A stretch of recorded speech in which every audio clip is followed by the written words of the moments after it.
La noche del 12 de noviembre de 1956, en San Luis, Missouri, un turno de rutina en un McDonald's recién inaugurado concluyó con una desaparición inexplicable que se convertiría en uno de los primeros casos sin resolver de la emergente cadena de comida rápida. Floyd Temple, un cajero de 22 años conocido por su meticulosidad y su comportamiento reservado, terminó su turno de noche y posteriormente desapareció sin explicación. La ausencia de Temple se notó por primera vez a la mañana siguiente, cuando no se presentó a su turno de apertura. Su bicicleta permaneció encadenada en la entrada trasera del restaurante, lo que indicaba que no había salido por los medios habituales. El gerente del restaurante, Herbert Wainwright, realizó una inspección inmediata de las instalaciones y no encontró evidencia de entrada forzada, forcejeo ni robo. Los protocolos de seguridad del edificio parecían intactos. La puerta de la oficina estaba debidamente cerrada y todo el efectivo estaba debidamente contabilizado en la caja registradora. Dorothy Temple,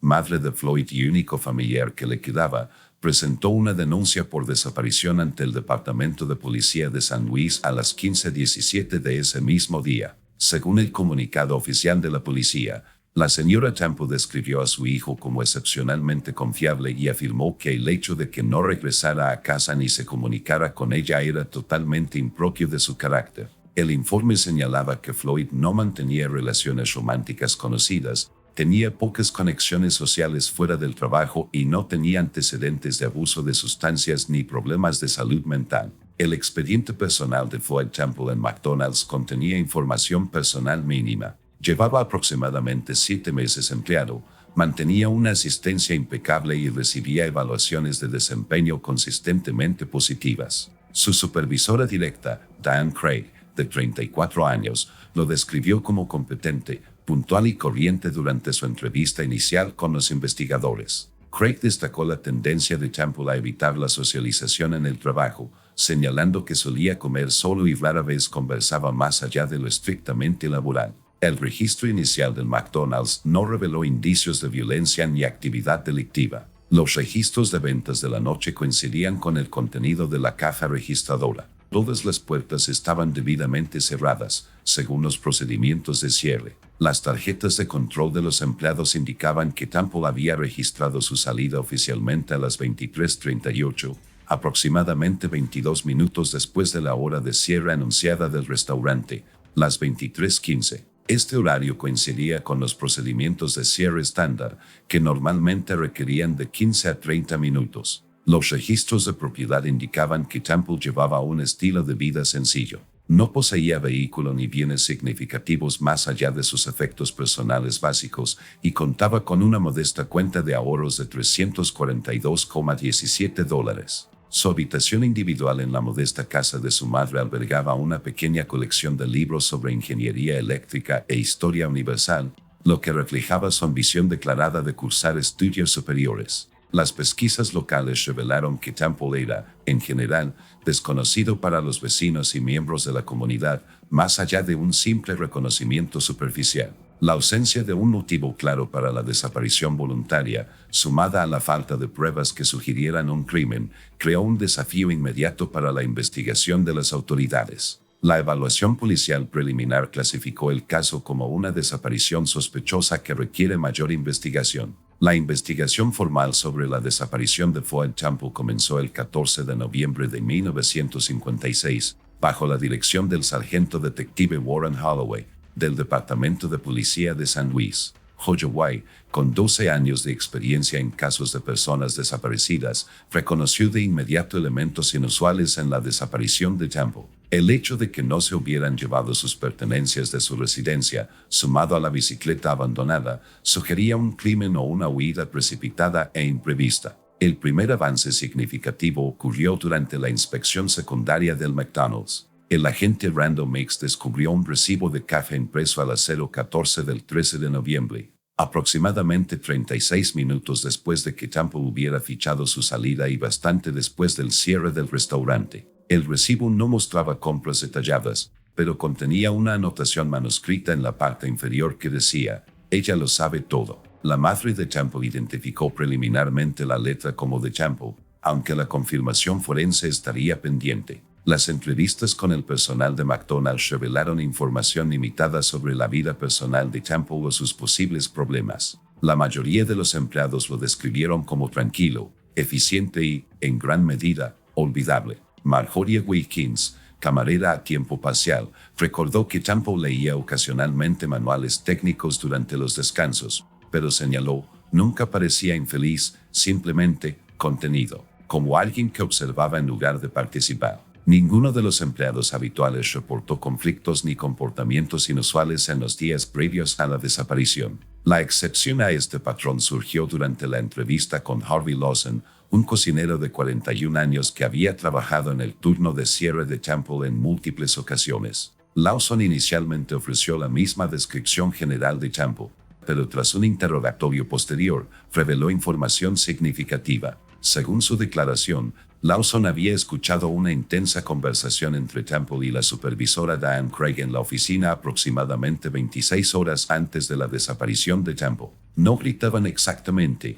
declaró Lawson en su testimonio grabado, pero hablaban con urgencia. Escuché frases como señal malinterpretada y posible error. Cuando pasé a buscar mi abrigo, dejaron de hablar de inmediato. Floyd parecía incómodo y Diane tenía esa expresión tensa que se le pone cuando algo no sale según lo planeado. La declaración de Lawson impulsó a los investigadores a realizar una inspección más exhaustiva de las instalaciones del restaurante. Esta búsqueda permitió descubrir envases de comida detrás del restaurante que contenían las huellas dactilares de Temple y Craig. Los registros del restaurante indicaban que no se habían procesado pedidos legítimos de comida durante el horario de cierre, lo que planteaba dudas sobre actividades no autorizadas fuera del horario de atención. Además, la cámara de seguridad, instalada recientemente como parte de un programa piloto corporativo para la prevención de pérdidas, no había grabado ninguna grabación de la noche en cuestión debido a lo que la gerencia describió como una falla técnica. El informe preliminar del detective Holloway señaló varias coincidencias preocupantes: la falla de la cámara, el recibo no autorizado, las huellas dactilares que sugerían una cena fuera de horario y el momento en que se escuchó la tensa conversación. Si bien ninguna confirmó de forma independiente la actividad delictiva, su coincidencia en torno a la desaparición de Temple aumentó la prioridad de la investigación.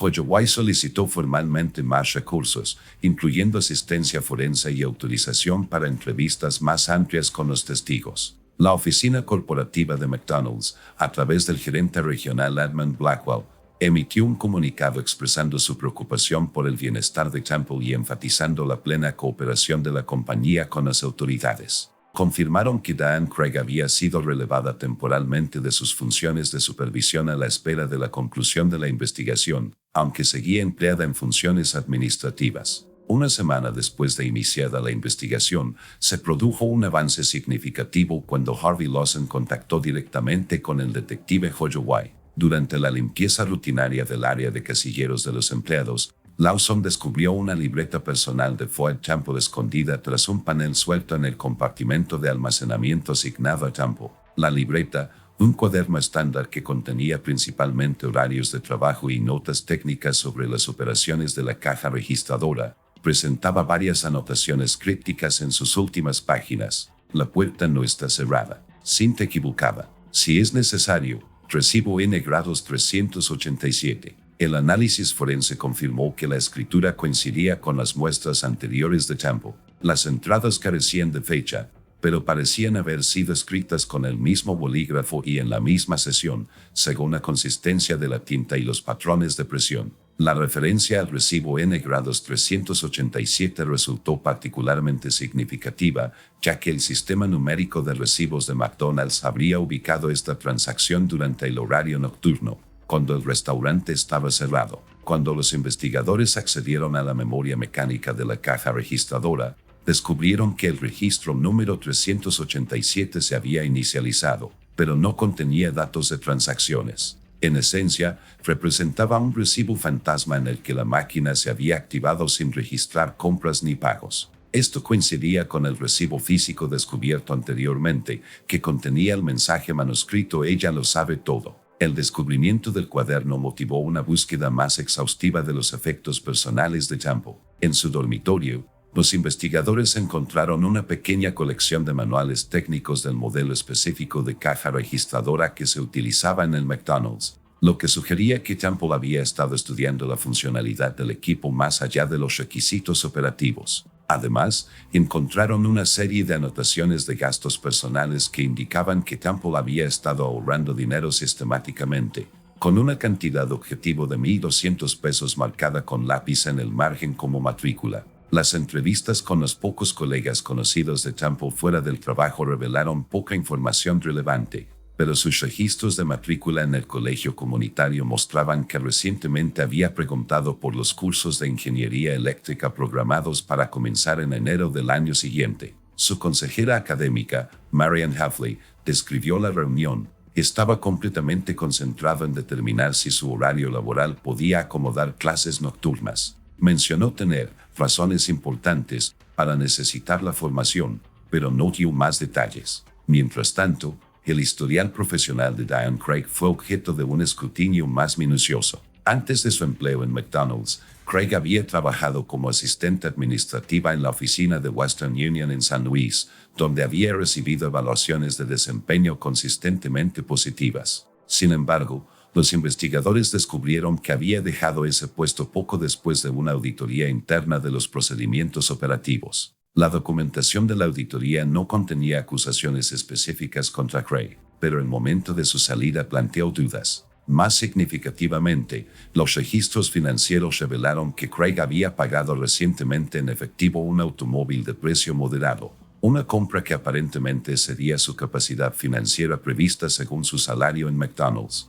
Al ser interrogada sobre esta adquisición, Craig explicó que había recibido una herencia de una tía fallecida, aunque se le prometió documentación que corroborara esta afirmación, pero nunca se entregó a los investigadores. Durante la tercera entrevista formal de Craig, realizada el 23 de noviembre, hizo la declaración que cambiaría drásticamente el rumbo de la investigación. Al ser presionada sobre los posibles motivos de la salida de Temple, Craig declaró: "No debería habérselo tomado tan en serio". Cuando el detective Holloway solicitó inmediatamente una aclaración, Craig declinó hacer más comentarios e indicó que deseaba consultar con un abogado antes de continuar la entrevista. Al día siguiente, Craig presentó su renuncia formal a la gerencia de McDonald's, alegando motivos personales y presiones investigativas injustificadas. En 48 horas, había desocupado su apartamento y, según los vecinos, se marchó con varias maletas en su nuevo vehículo. No dejó ninguna dirección. La repentina partida de Diane Craig transformó el enfoque de la investigación. Las verificaciones de antecedentes revelaron varios aspectos previamente desconocidos de su historia. Nacida como Diane Louise Marek en Rochester, Nueva York, en 1922, cambió su apellido tras un breve matrimonio en 1944. Antes de su empleo en McDonald's, Craig había trabajado en 4 establecimientos diferentes en 3 estados durante 7 años, un patrón de movimiento inusual para la época, especialmente para una mujer soltera. Más significativamente, el cruce de registros laborales con los archivos de la policía local reveló que 3 de sus lugares de trabajo anteriores habían experimentado discrepancias de inventario o escasez de efectivo durante su gestión. En ninguno de estos casos, Craig había sido acusado ni investigado formalmente, pero el patrón sugería una posible participación en irregularidades financieras. Su puesto en McDonald's le había dado acceso directo a recibos diarios, depósitos bancarios y registros de inventario. Los investigadores plantearon la teoría de que Temple, con su demostrado interés en las operaciones de caja y su meticulosidad, podría haber identificado irregularidades en los registros financieros. La conversación que Lawson escuchó sobre una señal malinterpretada y un posible error coincidía con esta posibilidad. Se contrató a peritos contables para examinar los registros financieros del restaurante, centrándose especialmente en los 3 meses anteriores a la desaparición de Temple. La revisión contable arrojó hallazgos sutiles pero significativos. Si bien no se observó ningún robo evidente, los registros de depósitos mostraron un patrón de discrepancias que promediaban entre $14 y $22 en las noches en que tanto Craig como Temple trabajaban en el turno de cierre. Estas cantidades, tan pequeñas como para atribuirse a errores de cálculo, sumaron en conjunto aproximadamente $340 durante el periodo examinado. El patrón había cesado abruptamente 3 semanas antes de la desaparición de Temple. Una entrevista con Edmund Blackwell, gerente regional de McDonald's, reveló que la compañía, efectivamente, había estado preocupada por irregularidades en el flujo de caja en varios locales, lo que motivó el programa experimental de instalación de cámaras de seguridad. St. Louis fue seleccionado como sede de prueba específicamente debido a discrepancias menores pero persistentes en los informes financieros. Blackwell confirmó que no se informó a los empleados sobre el carácter investigativo del programa, sino que se les indicó que las cámaras eran para fines generales de seguridad. La investigación sobre los movimientos de Craig tras salir de San Luis resultó compleja. La coordinación interestatal de las fuerzas del orden en 1956 seguía limitada por limitaciones tecnológicas y jurisdiccionales. Sin embargo, se estableció una pista parcial mediante registros bancarios que demostraban que había cerrado sus cuentas y transferido fondos a un banco en Cincinnati, Ohio. Las autoridades confirmaron que Craig había trabajado brevemente en una tienda departamental, pero que se marchó después de aproximadamente 3 semanas. Las notas de investigación del sargento Holloway del 18 de diciembre de 1956 contenían una hipótesis significativa. La evidencia sugiere que Temple pudo haber descubierto irregularidades financieras relacionadas con Craig. El recibo con el mensaje manuscrito podría representar el intento de Temple de documentar su conocimiento. Si Craig percibió esto como una amenaza para su empleo o para evitar ser procesado, esto establece un posible motivo para asegurar el silencio de Temple. La hipótesis se reforzó cuando el análisis forense del envase de comida hallado detrás del restaurante reveló rastros de barbitúricos, concretamente pentotal sódico, mezclados con residuos de condimentos. Si bien no fue concluyente, esto sugirió la posibilidad de que Temple hubiera sido drogado durante una comida fuera de horario que compartió con Craig. Sin embargo, sin el cuerpo de Temple ni pruebas adicionales, las autoridades no pudieron determinar si esto provocó su muerte o simplemente su incapacidad para facilitar su salida del local. En enero de 1957, los investigadores localizaron a la última persona conocida que interactuó con Craig, un empleado de la estación de autobuses de Cincinnati que recordaba haberle vendido un billete a Louisville, Kentucky. En ese momento, la pista se perdió, sin más avistamientos confirmados ni registros del paradero de Craig. Se notificó a las autoridades federales, pero al no haber pruebas concretas de un delito federal, el caso permaneció principalmente bajo la jurisdicción de San Luis. Para la primavera de 1957, la investigación activa sobre la desaparición de Floyd Temple había agotado todas las pistas disponibles. Sin un cuerpo, pruebas definitivas de crimen ni el testimonio de Craig, las autoridades se enfrentaron a importantes limitaciones probatorias. El Departamento de Policía de San Luis clasificó oficialmente el caso como abierto pero inactivo en abril de 1957, lo que significa que seguía técnicamente sin resolver, pero que no recibiría recursos de investigación continua sin nueva información. Harvey Lawson, el cocinero cuyo testimonio proporcionó un contexto crucial, dejó McDonald's en febrero de 1957. Posteriormente, se negó a conceder más entrevistas tanto a la policía como a los periodistas, salvo una breve conversación con el reportero del St. Louis Post-Dispatch, Thomas Gaines, en 1958. Durante este intercambio, Lawson hizo la críptica declaración que se citaría en artículos que revisaron el caso durante décadas: a veces esperan silencio, pero el recibo no mintió. Dorothy Temple, la madre de Floyd, continuó buscando respuestas hasta su muerte en 1972. Mantuvo un pequeño santuario en su casa que contenía la fotografía de Floyd, su certificado de graduación de la preparatoria y recortes de periódicos sobre el caso. Según los vecinos, visitaba regularmente el McDonald's en el aniversario de su desaparición y permanecía sentada en silencio durante exactamente 1 hora antes de irse. La corporación McDonald's, preocupada por la posible publicidad negativa, se distanció gradualmente del caso. El local de St. Louis donde ocurrió la desaparición fue renovado en 1962, eliminando así cualquier evidencia física restante. Los registros corporativos de este periodo se consolidaron y redujeron significativamente durante la expansión de la empresa, y muchos de los primeros expedientes de los empleados fueron destruidos de acuerdo con las políticas de conservación de registros. En 1963, Una revisión rutinaria de casos sin resolver por parte de la recién creada Brigada de Casos Graves reavivó temporalmente la atención sobre la desaparición de Temple. El detective Marcus Wilson, encargado de reexaminar las pruebas, localizó y entrevistó a Edmund Blackwell, exgerente regional. Ya jubilado, Blackwell reveló que la compañía había llevado a cabo una investigación interna paralela a la investigación policial, pero independiente de ella.